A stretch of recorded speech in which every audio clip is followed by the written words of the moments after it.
લોકસભાની ચૂંટણી પહેલા અમદાવાદ કોંગ્રેસ તૂટે છે। અમદાવાદ કોંગ્રેસના ચારણ સમાજના આગેવાનો કેસરિયા કરશે। બળવંતસિંહ ગઢવી, ઘનશ્યામ ગઢવી કેસરિયા કરશે।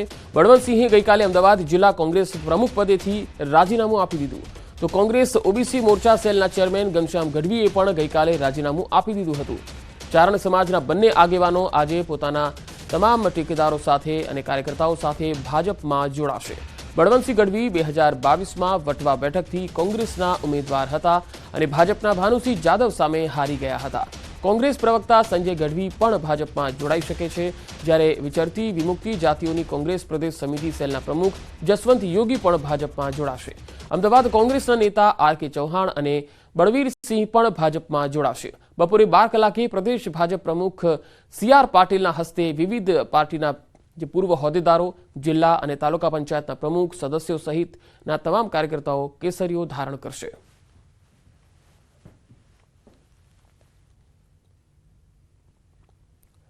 વડોદરાના હરણી બોટ દુર્ઘટના કેસમાં મોટા ખુલાસા થઈ રહ્યા છે। પોલીસ અને એફએસએલની તપાસમાં મોટા ખુલાસા થયા છે। બોટ દુર્ઘટનાનું કારણ સામે આવ્યું છે। ક્ષમતા કરતાં વધુ જે પ્રવાસીઓ છે તેમને બેસાડવામાં આવતા દુર્ઘટના બની। બોટમાં 1 ટનની ક્ષમતા હતી, 1.5 ટન વજન થયું હતું। નિયમ પ્રમાણે બોટના આગળના ભાગે કોઈને બેસાડવામાં નથી આવતા। બોટના આગળના ભાગે 10 બાળકોને બેસાડ્યા હતા। બોટના આગળના ભાગે બાળકોને બેસાડતા ટર્ન લેતી વખતે બોટ પલટી ગઈ હતી। બોટ બનાવનાર કંપનીએ પણ લેક ઝોન સંચાલકોની બેદરકારીને ખુલ્લી પાડી। કંપની સંચાલકોએ કહ્યું કે અમારી બનાવેલી બોટની ક્ષમતા માત્ર 1 ટન વજનની છે। વધુ માહિતી સાથે ફોનલાઈન પર સંવાદદાતા વડોદરાથી હાર્દિક દીક્ષિત જોડાયા છે। હાર્દિક, કંપનીના સંચાલકોએ આ બોટની ક્ષમતાને લઈને શું કહ્યું અને હવે શું થશે આગળ?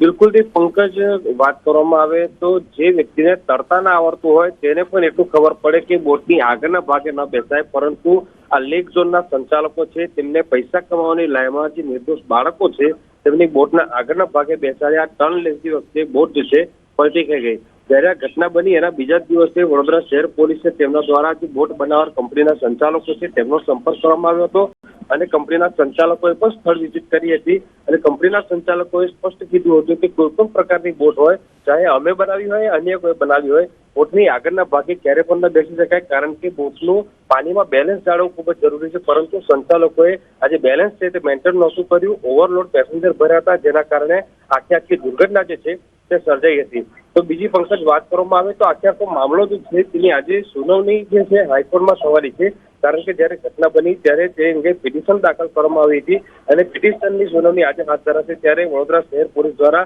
અત્યાર સુધી જેટલી પણ તપાસ કરવામાં આવી છે તેનો પ્રોગ્રેસ રિપોર્ટ જે છે તે હાઈકોર્ટ સમક્ષ રજૂ કરવામાં આવશે અને સત્તાવાર જે આખી વિગતવાર માહિતી છે તે તમામ માહિતી આપવામાં આવશે। પંકજ, બીજી વાત કરીએ તો લેક ઝોનનો જે પડદા પાછળનો ખેલાડી છે પરેશ શાહ, તે તો મહાચીટર હોય તેમ લાગી રહ્યું છે, કારણ કે પરેશ શાહે પેટા કોન્ટ્રાક્ટ આપ્યો તે અંગે પોતાના જે ભાગીદારો છે તેમને અંધારામાં રાખ્યા હતા। પોલીસ દ્વારા ગોપાલ શાહ અને વિનીત કોટિયાની જે ધરપકડ કરવામાં આવી છે તેમની પૂછપરછમાં ગોપાલ શાહ અને વિનીત કોટિયાએ પોતે છેતરાયા હોય તેવી વેદના જે છે તે વ્યક્ત કરી છે અને પોલીસે કડકાઈથી પૂછપરછ કરતા બંને આરોપીએ પોલીસને કહ્યું કે પરેશ શાહે પેટા કોન્ટ્રાક્ટ આપ્યો તે અંગે જે તમામ ભાગીદારો છે તેમને અંધારામાં રાખવામાં આવ્યા હતા। તેથી જે પરેશ શાહ છે તેમના દ્વારા હરણી લેક ઝોનનો પેટા કોન્ટ્રાક્ટ છે તે 10 મહિના પહેલા દિનેશ જૈનને આપવામાં આવ્યો હતો। આ બાકી ભાગીદારો છે તેઓ અંધારામાં હતા, ત્યારે પોલીસ દ્વારા પરેશ શાહના ઘર અને પેટ્રોલ પંપ પર સર્ચ ઓપરેશન હાથ ધરવામાં આવ્યું હતું અને આ બંને સ્થળોથી મહત્વના દસ્તાવેજો કબજે કરવામાં આવ્યા હતા અને તેનો જે ઝીણવટભર અભ્યાસ છે તે શરૂ કર્યો છે। બીજી પંકજ, વાત કરીએ તો રાજ્ય સરકારે કલેક્ટરને આ સમગ્ર જે ઘટના છે તેનો 10 દિવસમાં રિપોર્ટ સુપરત કરવાનો આદેશ કર્યો હતો।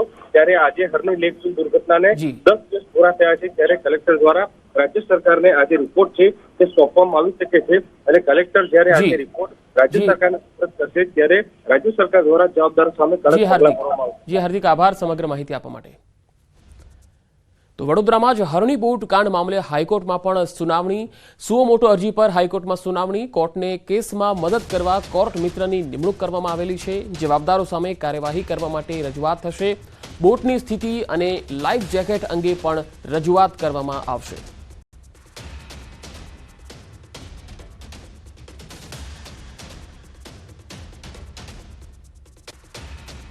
વડોદરા હરણી બોટ દુર્ઘટના કેસમાં ખુલાસા। લેક ઝોનના પડદા પાછળના ખેલાડી અંગે ખુલાસા। પરેશ શાહે પેટા કોન્ટ્રાક્ટ અંગે ભાગીદારોને અંધારામાં રાખ્યા। ગોપાલ શાહ, વિનીત કોટિયાએ પોલીસની પૂછપરછમાં પોતે છેતરાયા હોવાની વેદના વ્યક્ત કરી. પોલીસે કડકાઈથી પૂછપરછ કરતા બંને આરોપીઓએ પરેશ શાહની પોલ ખોલી દીધી. બંને આરોપીઓએ પોલીસને કહ્યું કે પરેશ શાહે પેટા કોન્ટ્રાક્ટ આપ્યો તેની તેમને જાણ નહોતી કરવામાં આવી. હરણી લેક ઝોનનો પેટા કોન્ટ્રાક્ટ 10 મહિના પહેલા નિલેશ જૈન સાથે કરાયો હતો. પરેશ શાહના ઘર અને પેટ્રોલ પંપ પર પોલીસની તપાસ.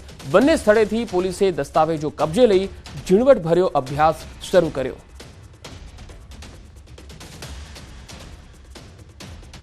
દ્વારકાના ગોમતી ઘાટ પર જોવા મળ્યા જોખમી દ્રશ્યો. પાણીમાં ઊંટ પર સવારીનો એક વિડીયો સોશિયલ મીડિયામાં વાયરલ થયો. દરિયાકાંઠે ગોમતી ઘાટમાં લોકોને બેસાડી સવારી કરાવાઈ. ઊંટના પગ ડૂબી જાય તેટલું ગોમતી ઘાટમાં પાણી જોવા મળ્યું. વડોદરાની આ ઘટના બાદ પણ તંત્રની ઢીલી નીતિ જોવા મળી રહી છે. દ્વારકાના ગોમતી ઘાટ પર જોખમી દ્રશ્યો જોવા મળી રહ્યા છે. પાણીમાં ઊંટ પર સવારીનો આ વિડીયો સોશિયલ મીડિયામાં વાયરલ થયો છે. ત્યારે સવાલ છે કે ઊંટને પાણીમાં ઉતારવાની મંજૂરી કોણે આપી? આવી જોખમી સવારીની મંજૂરી કોણ આપી રહ્યું છે? શું આ સવારી અંગે તંત્રને કોઈ જાણકારી છે ખરી?